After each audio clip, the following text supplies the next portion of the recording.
YouTube acknowledge. How are you guys doing? I hope you're doing alright. Anybody you know got the COVIDs? I hope not. I hope you didn't get the COVIDs either. Nobody in my family's got it yet. I had a couple of faculty members who have family or loved ones that got the COVIDs, but they didn't get it yet, so I ain't got it yet. Not that I know of.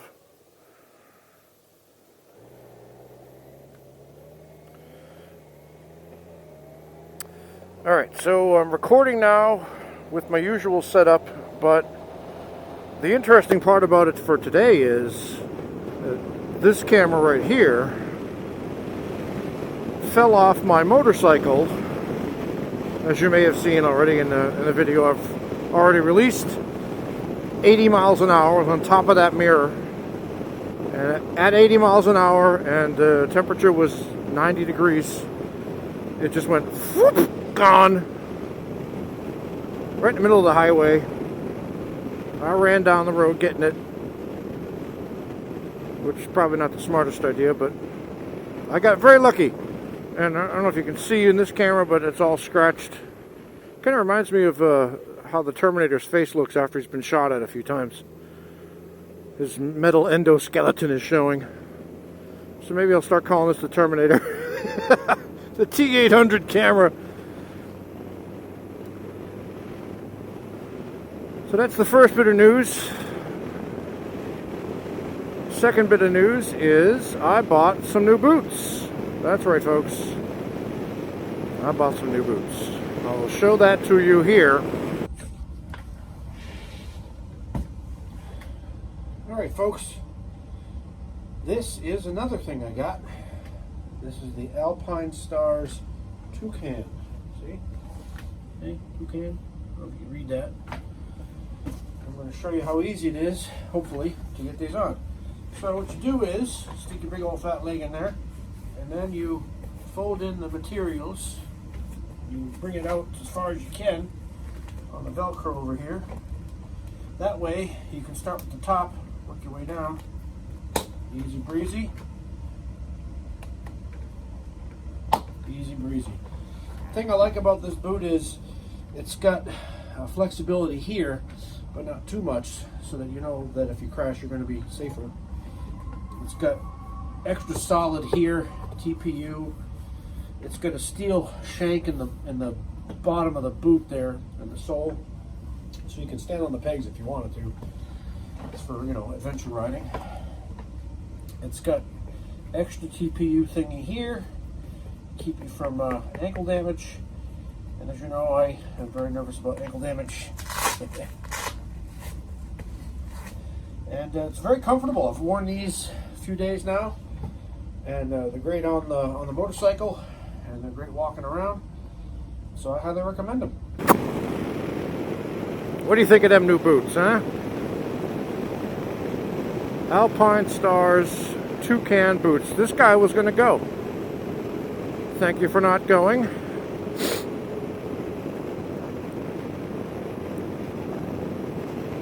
I am going a little bit too fast for the road conditions, but oh well.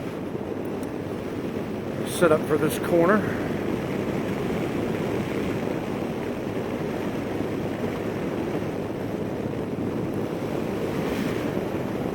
Maintained a very healthy 60 through that.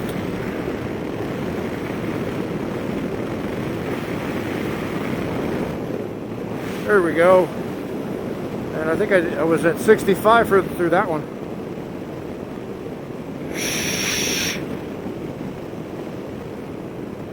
Anyway, so these Alpinestars Toucan boots are very nice boots. You can feel the protection. They're not the most protective boots you can get. Those would be the Alpinestars Tech 10 boots. But that's more for, I mean, these are adventure touring boots. And those are motocross type boots. But they do have the maximum in protection. That's for damn sure.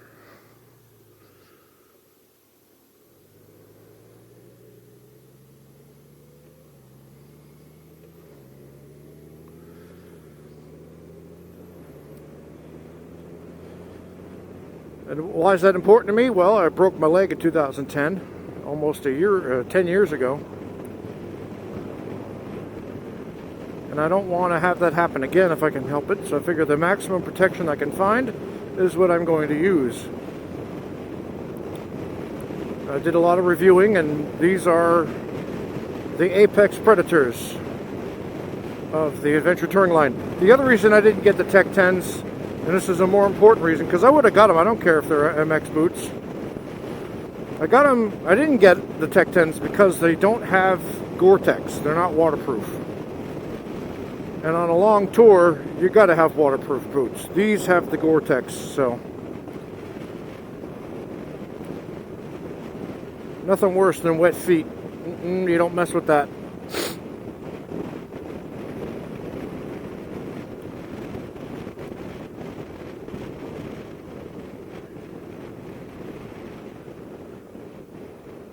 I got a Klim jacket on the way. It's a mesh jacket with, it's got the Kevlar mesh, it's got the D30 armor, the whole thing. It's very, very expensive, but it's supposed to be the maximum in protection and cooling that you can get. So I'm getting that. Hello folks, Mike Haley7 here. As you can see, I'm going to show you some more gear. So, let me show you the Klim Induction jacket I recently purchased. And I didn't realize when I got it, look at that. I said, wait a minute, that looks like a Goldwing thing. And then I saw that. I said, oh my goodness, it is a Goldwing thing. I was unaware that it was a Goldwing Klim jacket, but it is. So anyway, as you can see, I weigh about 260 pounds. I'm about 5'11". And so, you know, I'm bifid. So here we go. This is a 2XL. 2XL. Klim Induction jacket. How does it fit? I like my stuff to fit loose. This is just loose enough. If it were a little bit looser, I'd be happy. But, oh well. It's got the Velcro so you can get it nice and tight around your wrist. I like it nice and tight around my wrist there. This thing here, you go into the company website and you put your details and they send you a little plastic card you stick in here. And apparently ambulance personnel, when they arrive on a scene, if they see that, they know to check. And it's got your vitals and what you're allergic to and all that stuff, emergency contacts. So that is a nice feature. It didn't cost any extra. God knows how much this thing costs. All right, let me read you some of the stuff that this jacket has. All right, so it says here, this is engineered to keep me comfortable in the warmest riding environments while providing class-leading protection with the proprietary Klim carbonite mesh. See that? That's carbonite mesh. Yeah. Technology which is more than 7 times stronger than polyester mesh. Not too shabby, right? So it's got, what else? Well, it's got this Scotch Light reflective material.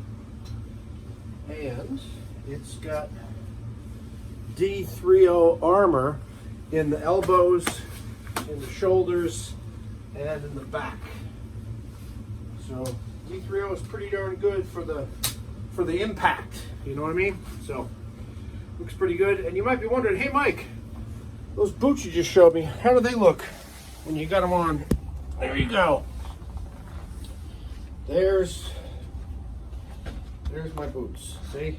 So I keep the pants on the outside and they seem to be fine. So I got my new summer gear in September. And I'm getting the Klim Rally Air Pants. So they're kind of like the jacket in that they have the super duper Kevlar mesh armor stuff. And they've got, I guess, D40, I don't know. Apparently the armor on the knees is even better than D30 CE2 certification. So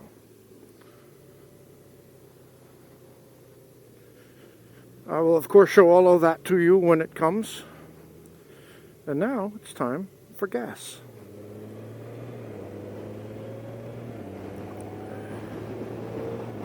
Full tank of gas, baby.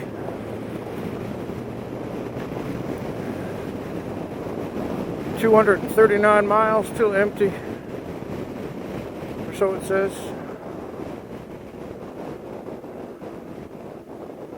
Let me push info here. Alright, so that's radio. Fuel consumption. Trip A, 42.2 miles per gallon. Trip B, 40.8 miles per gallon. So, there you go.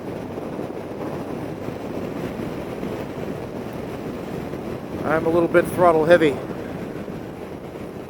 So in case you're wondering, what kind of mileage do you get, Mike? Well, there you go. About between 40 and 42.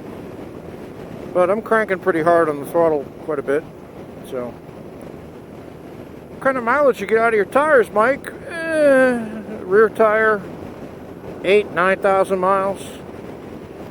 Front tire, probably about 11,000 miles. And that was true when I was on my Harleys, and it's true on this. So I guess it's something about my butt makes that true. I don't know. Would you recommend this bike? Yes. In case you didn't know.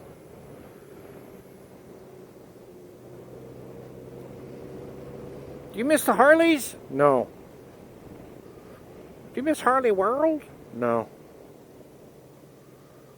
Do you regret? No. There you go. Answered your questions for you. What kind of gloves are those? Scorpion EXO. What kind of helmet is that? Arai Corsair X.